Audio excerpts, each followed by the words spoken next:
Okay, now are we seeing slides? Perfect. Yeah, so thank you for inviting me to talk. I was charged with talking about inclusive pedagogy theory in 15 minutes, so that's what we'll get, with the recognition that inclusive pedagogy is an ongoing process, and it's a process of learning and revising, and it's a really iterative process that we can change as we go throughout each semester and each year.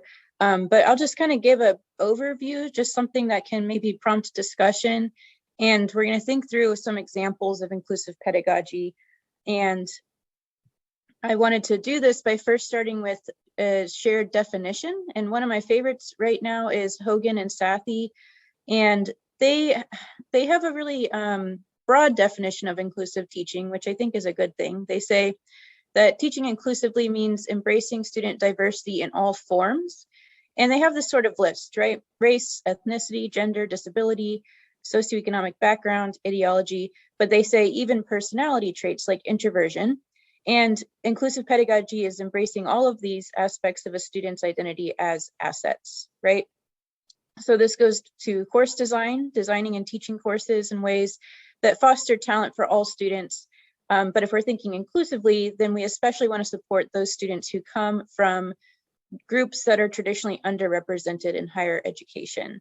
And there's a few offshoots of this and variations that have become a little bit more popular. One of the reasons is that the term inclusive pedagogy, because it is so broad and addresses so many different types of student identities, it almost loses some of its meaning in certain contexts, right? So some people have started to use terms like anti-racist pedagogy to specifically talk about supporting BIPOC students, right? Black, Indigenous, and students of color. There's also culturally responsive teaching. So how do we support international students or language learners or non-domestic students, or other terms for students who have different cultural backgrounds than their instructors? And then actually we were just talking about this in our breakout room. There's also intersectionality, which is getting broader again, but thinking through not essentializing students based on their identities, not targeting for them for just one aspect of their identities, but instead thinking about how different parts of their personalities and backgrounds can come together to form how they operate as a student. So we're going to think about these three in particular, with the understanding that there's lots of different types of inclusive pedagogy. But I wanted to just zoom into a few examples in particular so that we could see what inclusive pedagogy might look like in practice. So we can start with anti-racism as one example. This is a term that's probably not new to the people on this particular call who are already invested in inclusive pedagogy, but it has become more popular with Ibram Kendi. He was not writing specifically about higher education, but his definition, I think, still applies. And he says that one either allows racial inequities to persevere as a racist, or confronts racial inequities as an anti-racist. There is no in-between safe space of not racist, and the claim of not racist neutrality is a mask for racism. He's taking an active approach. He's saying that we cannot be neutral. If we're applying this to a pedagogy situation, we can't just incorporate people of diverse backgrounds into our syllabi, for example. We instead have to actively discuss those authors. We have to think about their research. We have to think about how it plays out in different contexts. Dorisa Grant does apply anti-racism to higher education in particular in her 2020 article. There's a link to the slides. I think I can just paste it into the chat. Yes. Oh, nope, that was the slide that we were talking about in my breakout room. I'll post the link afterwards, so you'll have access to these slides. But the link to Grant will be in the slide deck notes. But she says that she's talking about STEM people in particular here, but she has examples from other disciplines, right? This isn't a problem of only STEM disciplines. But she does say that in her conversations with faculty members, for example, she often hears that their disciplines are evidence-based, that they're identity-free. This is something I've heard from STEM faculty within the past year, right? As I do consultations with faculty all over the campus, and I do hear this claim quite often. But when prodded, Dorisa Grant says, those same instructors might admit to assuming a level of prior knowledge in introductory classes, and assumptions like that often favor students from upper and middle class high schools.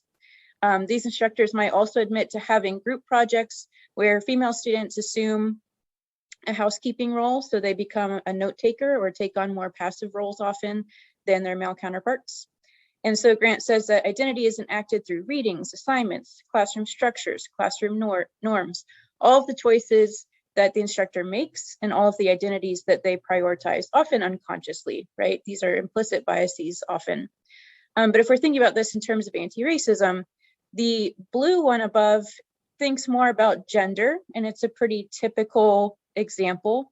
But the one that's in a kind of teal color there, I think is really interesting because on the surface, it seems like an example about class, socioeconomic status, how students who have better high school preparations perform better in college is not news to anyone, right? But when we're thinking about intersectionality, we can also see, and research shows, that students of color are often overrepresented in populations of students who come from underrepresented or under-resourced high schools. So oftentimes the student who has socioeconomic or class or educational background issues is often a student of color as well. So what Grant is getting at is that intersectional approach where we think through all of the different types of privilege and marginalization that happen in the classroom, and we try to think through how we can make it more equitable. Related to anti-racist pedagogy is another trendy term, for better or for worse, but it is culturally responsive teaching, or CRT. This is getting not so much at a student's race, but thinking more about their cultural background. And sometimes, again, those two are related, intersectionality. But now we're thinking through things like their language, the way that they express their manners in the classroom, their manners and behaviors, the way that they have been educated in the past. Have they been enrolled in discussion-based classes before, or do they come from a culture that values lecture-based classes, which is also okay. So thinking about cultural competency and how we can interact effectively and equitably with students from different cultures than our own. And there's a few challenges for this type of pedagogy. Christine Sleater, she wrote this article in 2012, but it's been taken up now in recent years by new research that still shows a persistence of what they call marginalization of culturally responsive teaching. And what this means is that culturally responsive teaching is still being supplanted heavily with standardized curricula. Of course, this begins in K-12 contexts where students are being taught a test, right? We've maybe heard that phrase before. They're being taught towards whatever the standardized curricula is. I grew up in Florida, it was called FCAT. I then lived in Tennessee, it was called TCAT, right? There's all these versions of whatever their standardized test is. But there's increasing research that shows that this standardization of curricula is now continuing into colleges and institutions of higher learning. And it's maybe not for the reasons we think. It's happening because there's a push towards equal instruction and creating inclusive pedagogy. And what a lot of instructors end up doing is creating this standardized curricula, thinking that this means everybody's being tested the same, they're being held to the same standards, right? When in fact, what we're doing is just creating a one-size-fits-all model that doesn't suit all students. So sometimes we might be trying to do inclusive pedagogy, but actually fall into standardizing the curricula. There's also issues of creating too simplistic definitions or conceptions of what CRT can do. So for instance, thinking that having some kind of cultural celebration is enough to satisfy students from different backgrounds. So limiting them to just kind of cultural celebrations or student events or something like that. Or essentializing cultures, or using culture in the classroom only to create some kind of political analysis of inequality or something. So using culture to think about inequality. The reason these simplistic conceptions can be dangerous is because they create what's called a deficit depiction, where we start to only see people from other cultures in negative ways, in deficit ways, in relation to inequality. And instead, we need to think about how we present people from different cultures in ways that show their assets, in ways that show the benefits that they bring to the classroom or to the research space. The last thing that Sleater talks about in how CRT is getting marginalized is elite white fear of losing national and global hegemony, which I think is becoming even more important now, not necessarily in terms of CRT, but in terms of anti-racism, right? So the idea that there's political backlash that occurs when historically oppressed communities make gains, right? So this is coming out now with Black Lives Matter, and it's becoming a big conversation in anti-racist circles. But this conversation actually started a long time ago with culturally responsive teaching. Geneva Gay is one of the people who coined this term, and she talks about how we can't abide by a one-size-fits-all model. And similar to Hogan and Sathi, she talks about assets again. She says we need to embrace students' cultural knowledge, their prior experiences, and their frames of reference as assets, especially as our classrooms become increasingly diverse and multicultural. So one way, if we want to start enacting anti-racist pedagogy or culturally responsive teaching or both, one way we can start to do this is actually to interrogate our own unconscious biases and implicit biases that we all bring to the classroom, no matter how intelligent and educated we all might be, we still have these unconscious biases, right? And so this is an activity that you can do by yourself to reflect. You can ask yourself these questions. I've also done this with my students. It works actually especially well in undergraduate courses where students are still thinking through these ideas and they're very new to them sometimes. I've also led an activity using this chart with faculty from different departments where we do exercises together. So you can kind of target it based on the audience, but basically you're asking yourself about your social identity and your group memberships. And this gets people to think about intersectionality and to think about their own identities. Identities you think about the most often, the ones you think about the least often, and then kind of ask yourself questions about why. Why do you not think about that identity as much? So for example, sexual orientation, I identify as a straight person, a straight woman, and so I don't think about my sexual orientation basically at all, right? I don't have to because I have that privilege. So you can think through why you don't have to think about these things and what that means. What privileges do you have and what privileges do you not have? We're going to zoom in. So we've zoomed in from inclusive pedagogy into a couple of particular approaches. And now we're going to think about what this might look like in the classroom. And again, for the sake of time, I focused on just one strategy, which is how can we make our discussions more inclusive with just a few small changes, small moves. But I have materials on how to do this for other categories, like creating equitable assessments or assignment descriptions or syllabi. So there's other ways to do this that we can talk about, or you can ask me for materials for. But for now, we'll focus on discussions. So discussion is often seen as one of the most inclusive approaches, right? In itself, discussion is an inclusive teaching technique because it's decentering the instructor. It's dismantling that kind of hierarchy that says the instructor knows everything and the students need to listen, right? All of the negative things that we know already probably about inclusive teaching. But there can be some challenges for creating inclusive discussions. And here's just a few of the pieces of its SOTL, which stands for Scholarship of Teaching and Learning. The first one says that white students often enter college with less experience and also less predisposition to engage with diverse peers. And this is not necessarily the white students' fault, right? They may have grown up in a rural area, for example, or a space that was a predominantly white community. So they might just not have experience interacting with diverse peers. And we can use our discussions to work on that. The second one sometimes surprises people. Small group work can privilege certain student voices, and at worst, these approaches can do harm to minoritized students. So again, small group work seems like something that's extremely inclusive, and when done intentionally, it is really inclusive.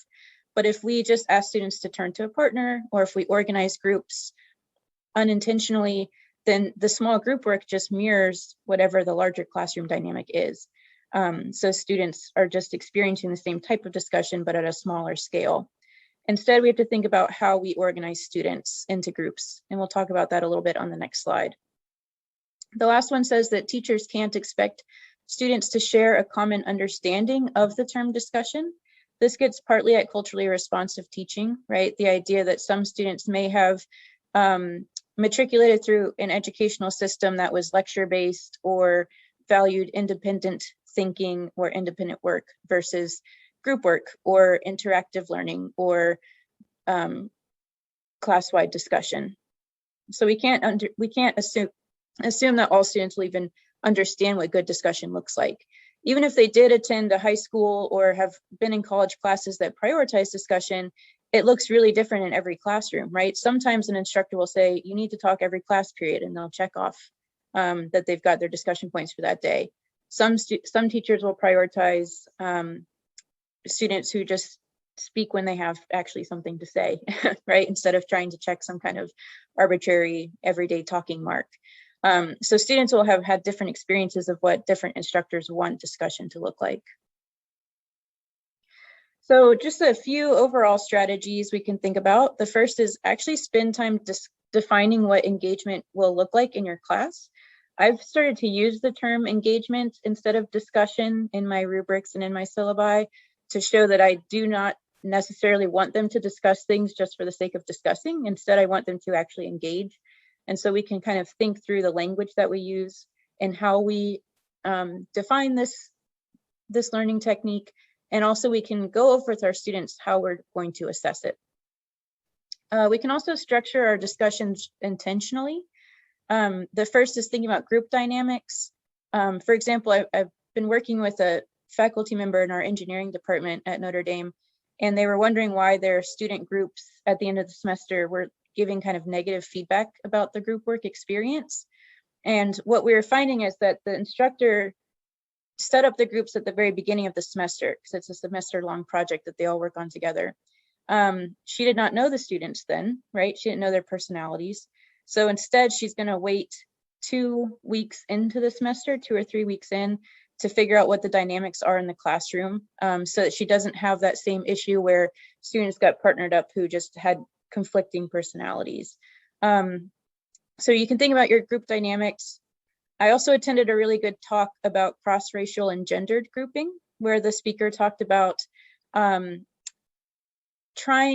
this is not always possible at a place like Notre Dame, which is a PWI, predominantly white institution, right? But you can try to be intentional with not putting one student of color in a group of all white students, right? So they have to be the person who speaks for their race or the person who's marginalized within their small group. And the same goes for gender, trying to make it so that there's at least 2 women in a group versus a woman and all other male counterparts. So when possible, think about intentionally grouping your students. And when that's not possible, you can also think about roles. That link will bring you to the most extensive list of student roles I've been able to find, including ones I had never heard of before. But you can rotate them throughout the semester, and this gives the students opportunity to practice different types of engagement. So sometimes they're the note taker, sometimes they're the devil's advocate or whatever. There's all these different roles that they can play. Another inclusive strategy is to pair discussion time with writing or reflection time. This is from an engineering example again. My recent research has been into engineering, even though my degree is in English. I don't know what happened there, but this really interesting study says that when engineering teams were planning their design projects, they paired them with written discussions, and this made the students feel that they were more equitable. They felt that they had time to reflect on their ideas first individually before meeting with their team members. And so what this led to was students of color participating more in their team project, and female students as well, because they had that time to reflect, and they were less likely to get dominated in discussion with their teammates, typically by their white male teammates. You can also consider your discussion expectations in light of your learning goals. If you're not teaching a communications course or public speaking or something like that, then is discussion really essential to your assessment process, or could you build in alternative ways for students to engage? And this gets back at Grant and Hogan and Sathy's ideas of embracing students' identities as assets, right? If they're introverted, then could they communicate with you directly? Could they create some kinds of written discussion posts that they share with you so they can build up that opportunity to participate verbally in your class? And then there's more strategies there. That link will bring you to Brown's Teaching Center website, which has a series of anti-racist resources on creating more inclusive discussions. If you do not teach a discussion-based course, then there's still strategies for being inclusive. I think what's even more difficult actually is being inclusive in a large lecture class where you have 200 students or 100 students or even 50 students, right? It's hard to do that kind of inclusive discussion and interaction. So there's a few tips here that you can look through if this case applies to you. I won't go over it for the sake of time, except just to say the first thing is try to create those small communities, team-based projects, team-based learning, small group discussions, but there's a few other examples there. Use technology to your benefit. If you can't have students all speaking at the same time and sharing their ideas, you could gather their ideas through a quick Google form or Google poll or word cloud that you then project onto your screen so that students can at least see what other people in the class are thinking. And then a lot of studies suggest that just using first day surveys, having name tents in the classroom, and even just weekly brief in-class writings help students feel like they belong in the classroom a little bit more. And I can talk about any of this a little bit more in the Q&A. But just to wrap up, keep those definitions in mind. They might not be new to you, right? We might have heard about anti-racism or culturally responsive teaching or intersectionality, but because they're so familiar to us, we sometimes might forget about them. So keep them fresh in your mind as you think through the rest of the conversations today. Think about your biases. And if you would like to talk about any of this in more detail, my email is there, and I'm always open to additional conversations and emails. And then on the last slide is additional resources that I think are available on the CUBE's website, but I think the slides are now in the chat as well, so you can access them there.